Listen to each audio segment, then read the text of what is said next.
मित्रों नमस्कार। Parameter of law channel पर मैं आपका स्वागत करता हूं। आज मैं यंग एडवोकेट्स जो नए एलएलबी 3 इयर्स या 5 इयर्स करने के बाद बार काउंसिल ऑफ इंडिया से रजिस्ट्रेशन लेते हैं, स्टेट से भी बार काउंसिल में अपना एनरोलमेंट करा लेते हैं, उनको क्या क्या दिक्कतें आती हैं और किस तरह उसे दूर किया जा सकता है, ये इस पर सुझाव इस वीडियो में देने जा रहा हूँ। देखिए, ये एक काफ़ी नोबल प्रोफेशन है और प्रोफेशनल कोर्स होने के बाद आप जब 3 इयर्स या 5 इयर्स, चाहे वो ग्रेजुएशन के बाद 3 इयर्स कोर्स करें या सीधा 12th के बाद 5 इयर्स कोर्स करें, इस कोर्स को करने के बाद आपको प्रैक्टिकल एक्सपीरियंस बहुत ज़रूरी है और उस प्रैक्टिकल एक्सपीरियंस के लिए आप किसी अच्छे एडवोकेट को चुन सकते हैं, लॉ फर्म को चुन सकते हैं। नियमित रूप से आप वकील साहब जो अच्छे हों, आपको काम सिखाएं, आपको खुद को भी सीखने की रुचि होना चाहिए। बराबर उनके ऑफिस में जाइए, समय से कोर्ट में उनके साथ जाइए, जो भी केसेस लगे हैं कैसे कंडक्ट होते हैं, कैसे बार काउंसिल ऑफ इंडिया का जो प्रोफेशनल एथिक्स है उसका पालन होता है, ये सब आपको समझने की जरूरत है। वेल ड्रेस्ड होकर जाइए।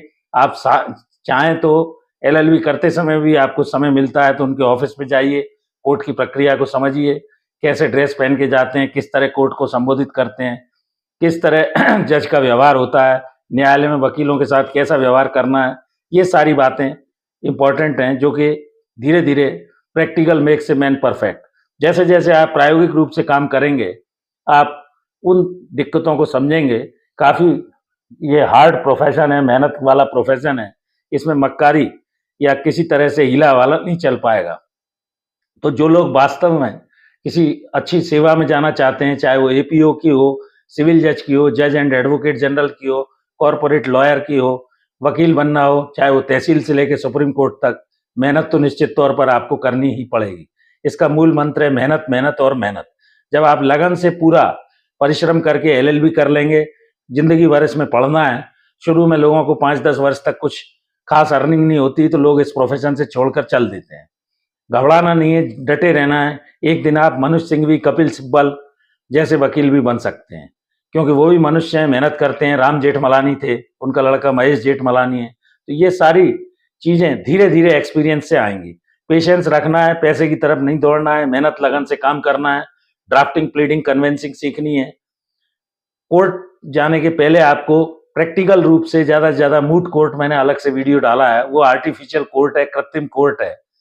तो वो ज्यादा से ज्यादा आपको अपने कॉलेज में आखिरी साल में एक प्रैक्टिकल ट्रेनिंग का कोर्स रहता है, जिसमें 100 नंबर की एक डायरी भी आपको बनानी होती है। उसमें प्लीडिंग, ड्राफ्टिंग, कन्वेंसिंग, डीड वगैरह जो भी लिखनी होती हैं। तो उससे केवल आपका काम नहीं चलने वाला है, आपको किसी न किसी सीनियर एडवोकेट की शरण लेनी पड़ेगी। रोजाना कोर्ट जाना होगा और कम से कम मिनिमम, मैं ऐसा मानता हूं क्योंकि मैं भी वकील रहा हूं, 3 साल का आपको अनुभव, 2-3 साल का होना बहुत जरूरी है। कई जगह 5 साल का भी अनुभव लेते हैं। जैसे लेबर कोर्ट के जजेस के लिए minimum 5 years practical experience mandatory है, जिससे आप पूरी प्रक्रिया को, कोर्ट की को समझ लें। किस तरह ड्राफ्टिंग, प्लीडिंग, कन्विंसिंग करेंगे, किस तरह कोर्ट में आर्ग्यू करेंगे, किस तरह केस को कंडक्ट करेंगे, सारे कंसेप्ट आपके क्लियर होने चाहिए। इसके लिए जैसा सिविल प्रोसीजर कोड 1908 है, अभी वर्तमान में नए कुछ कानून आ गए हैं जो आप इसमें देखेंगे, वीडियोस भी डले हुए हैं।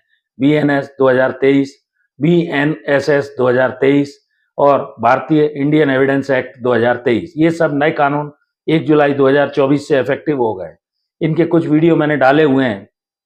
पुराने जो अंग्रेजों के समय के कानून थे, आईपीसी 1860, सीआरपीसी 1973 और उसके अलावा एविडेंस एक्ट 1872, तो इनमें आमूलचूल परिवर्तन केवल धाराओं में हुआ है, कंपोनेंट इंग्रेडिएंट लगभग वैसे ही हैं, तो जिससे कंफ्यूज होने की जरूरत नहीं है। पुरानी घटनाएं जो 1 जुलाई 2024 के पहले की है, उस पर सारे पुराने कानून ही लागू होंगे। प्रक्रिया लगभग सिमिलर है, सेक्शंस बदल गए हैं, तो इससे चिंतित होने की जरूरत नहीं है। धीरे धीरे जब आप पढ़ेंगे, कंपैरेटिव टेबल को भी देखेंगे, पुराने कानून में क्या धारा थी, नए में क्या है, तो आपकी समझ में आ जाएगा। प्रक्रिया को समझिए, कंफ्यूज मत होइए, क्योंकि सिविल की जो प्रक्रिया है वो पूरी 1908 सीपीसी में अंग्रेजों के समय से है, वो आज भी लागू है। बहुत सारे समय समय पे इसमें अमेंडमेंट्स अवश्य हुए हैं। इसी तरह सीआरपीसी के स्थान पर बीएनएसएस 2023 जो 1 जुलाई 24 से लागू हुआ है, लगभग प्रक्रिया क्रिमिनल मैटर्स में भी वही है जैसे पहले थी। कोई बहुत बड़ा चेंजेस नहीं है। पनिशमेंट थोड़े से हार्श कर दिए हैं, बढ़ा दिए हैं, क्योंकि दंड के भय से अपराधी को डरना चाहिए। इस वजह से पनिशमेंट्स को कठोर किया गया है। जहां तक इंडियन एविडेंस एक्ट का प्रश्न है, एक दो सेक्शन को छोड़कर लगभग वही सेक्शन है। कैसे एविडेंस ली जाएगी, कैसे एविडेंस पे भरोसा किया जाएगा, ओपिनियन ऑफ एक्सपर्ट क्या है, प्राइमरी एविडेंस क्या है, सेकेंडरी एविडेंस क्या है, लीज वगैरह जो ली जाती है कितने साल के, उस पर लीडिंग क्वेश्चन क्या है, क्रॉस एग्जामिनेशन क्या है, चीफ क्या है, री एग्जामिनेशन क्या है, और सूचक प्रश्न कौन से होते हैं, कब ट्रस्टवर्दी विटनेस होगा, बर्डन ऑफ प्रूफ किसके ऊपर है। ये सारी चीजें इंडियन एविडेंस एक्ट को मैंने अलग से बहुत सारे वीडियोज इस पे डाले हुए हैं। तो इस चैनल से जुड़िए। नए जितने यंग स्टूडेंट्स हैं लॉ करने वाले, या जो LLB भी कर चुके हैं, प्रैक्टिसिंग एडवोकेट हैं, जो 4-6 साल इस प्रोफेशन को करके और उसके बाद किसी भी प्रतियोगी या कॉम्पिटिटिव परीक्षा में आगे बढ़ना चाहते हैं, चाहे वो कॉर्पोरेट लॉयर बनना चाहते हैं, APO, सिविल जज वगैरह की तैयारी करना चाहते हैं, बियर एक्ट रखिए, टेक्स्ट बुक रखिए, बार बार उस प्रोविजन को पढ़िए और डिग्लॉट एडिशन लीजिए, हिंदी अंग्रेजी दोनों, क्योंकि अंग्रेजी का भी आपको बेसिक ज्ञान होना जरूरी है। मोटा मोटा ज्ञान जब आपको हिंदी अंग्रेजी दोनों का रहेगा तो आप एक सफल अधिवक्ता के रूप में अपना भविष्य बना सकते हैं।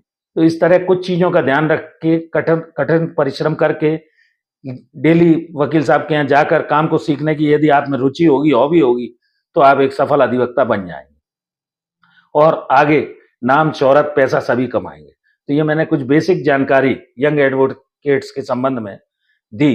पेशेंस रखना है, एकदम विचलित नहीं होना है, पैसे की तरफ नहीं दौड़ना है, बल्कि मेहनत लगन से अपना काम करना है। तो इस वीडियो में यहीं तक। जुड़े रहिए पैरामीटर ऑफ लॉ चैनल से। Thank you for watching this video. नमस्कार।